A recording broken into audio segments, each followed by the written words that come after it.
বন্ধুরা আজকে তো শনিবার 6:30 বাজে এখন। রান্নার সমস্ত রেডি করে নিয়েছি। আজকে ইচ্ছে করছে না মাছ করতে, তাই মাছ করব না, শুধু মার জন্য মাছ ভাজা করব।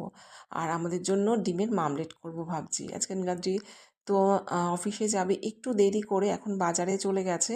আমাদের সকালে উঠে কিন্তু চাটা খাওয়া কমপ্লিট, মাকেও চাটা দিয়ে ফ্রেশ করিয়ে দিয়েছি। এবার এই যে রান্না বান্নাগুলো করছি। মেয়ের কলেজ তো নেই, তবে আজকে ওর পড়া আছে, পড়তে যাবে।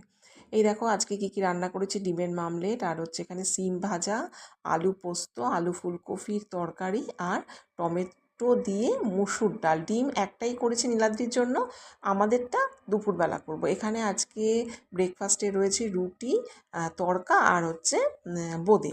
এই যে স্নান টান করে আবার চলে এসেছি বাজার নিয়ে, মানে বাজার থেকে যেই সব সবজি এনেছে সেইগুলো একটু কাটাকাটি করে ঠিকঠাক করে রাখবো। মাছ তো ধুয়ে টুয়ে একদম ফ্রিজে তুলে দিয়েছি, সেগুলো আর তোমাদের সাথে শেয়ার করিনি। এই দেখো আজকে আমাদের সবজি বাজার এখানে সব মেলে রেখেছি, এরপর ধুয়ে এগুলোকে তুলবো। আর এখানে সজনে ডাঁটা আর কুমড়োর ডগা এনেছে, সেগুলোকে একটু কেটে রাখবো, তাহলে না রান্না করতে বেশ সুবিধে হয়। এই যে সজনে ডাঁটাগুলো কেটে একটা বক্সে করে একদম রেখে দিচ্ছি, যেদিনকার রান্না করবো জাস্ট ডাঁটাগুলোকে নিয়ে আলু বা যা দিয়ে করি সেটা দিয়ে করে ফেলবো, তাড়াতাড়ি হয়ে যাবে। তো চলো, আর আজকে গ্রসারি চলে এসছে। আজকের মতো ভিডিওটা এই পর্যন্ত থাক, টাটা।